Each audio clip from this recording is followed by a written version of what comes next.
اسلام کی دعوت ایک اہم فریضہ ہے، لیکن اس سے غفلت پائی جاتی ہے۔ ایسے میں مایوسی بھی ہوتی ہے اور کبھی اپنی بے بسی پر افسوس بھی۔ آج جس تیزی سے بے دینی پھیل رہی ہے اس میں ہماری بساط کچھ بھی نظر نہیں آتی۔ ایسے میں ہم کیسے کوشش کریں، سروائیو کریں؟ اصل میں اس احساس کے پیچھے ایک مغالطہ ہے۔ انسان اپنی صلاحیتوں اور قوتوں سے ناواقف ہے۔ ایک ایک فرد کے اندر اللہ نے بہت طاقت رکھی ہے۔ یہ دوسری بات ہے کہ ہم نے وہ ساری ڈائیورٹ کی ہے دنیا کی طرف۔ آخر دنیا میں انسان کامیاب ہے تو کیسے؟ محنت سے ہے نا۔ وہی محنت دین کے لیے کی جائے گی تو نتائج نکلیں گے۔ البتہ ایک امکان ہے، کسی قوم کی اللہ تعالی ہلاکت کا فیصلہ کر چکا ہو، وہ اتنے دور جا چکے ہوں، ان کے دل اتنے سخت ہو چکے ہوں کہ ان کے اوپر کوئی شے اثر انداز نہ ہو، تو داعی جو ہے، دعوت دینے والا، وہ چاہے سر پٹکتا رہے گا، کوئی نتیجہ نہیں نکلے گا، جیسے کہ حضرت نوح علیہ السلام کے معاملے میں ہے۔ لیکن پھر بھی مجھے اور آپ کو اپنا فرض ادا کرنے کے لیے، اپنی نجات کے لیے یہ کام کرنا ہے۔ کوئی نتیجہ نکلے نہ نکلے، اس سے مجھے کوئی بحث نہیں۔ نتیجہ تو اللہ کے ہاتھ میں، میرے ہاتھ میں نہیں ہے۔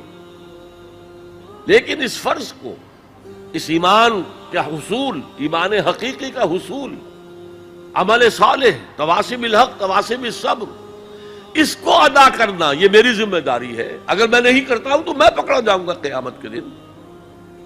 آپ کو معلوم ہے قرآن میں 2 دفعہ کہا گیا ہے، یوم یفر المرء من اخیہ وامہ وابیہ وصاحبتہ وبنیہ، جس دن بھاگے گا انسان اپنے بھائی سے بھی، اور اپنی ماں سے بھی، اور اپنے باپ سے بھی، اور اپنی بیوی سے بھی، اور اپنی اولاد سے بھی۔ کیوں؟ نفسی نفسی نفسی نفسی نفسی نفسی، مجھے بچا لیا جائے، مجھے بچا لیا جائے، میری اولاد کو جھونک دو، میرے ماں باپ کو جھونک دو، میری بیوی کو جھونک دو، بیوی کہے گی میرے شوہر کو جھونک دو، مجھے بچا۔ یہی نفسی نفسی دنیا میں رہے آپ کی۔ مجھے اپنے آپ کو بچانا ہے سب سے پہلے، اور پھر مجھے اپنے سب سے پہلے آل اولاد کو بچانا ہے۔ یا ایھا الذین آمنوا قوا انفسکم واہلیکم نارا، اے ایمان والو بچاؤ اپنے آپ کو اور اپنے اہل و عیال کو آگ سے۔ یہ کام جو ہے آپ کریں اور سمجھ لیں، نہ بیٹا کام آئے گا، نہ جورو کام آئے گی، نہ باپ کام آئے گا، نہ ماں کام آئے گی۔ تمہارا اپنا عمل، اگر تم اس راستے پر چلے، اپنی ہمت کے مطابق چلتے رہے، تو اللہ تعالیٰ کے عفو و درگزر کے مستحق ہوگے، اور وہی اصل کامیابی ہے۔ ذالک ھو الفوز العظیم، اصل بڑی کامیابی وہی ہے۔ دین کی بات پھیلانا صدقہ جاریہ ہے۔ ثواب کی نیت سے ویڈیو کو شیئر ضرور کیجیے۔ جزاک اللہ۔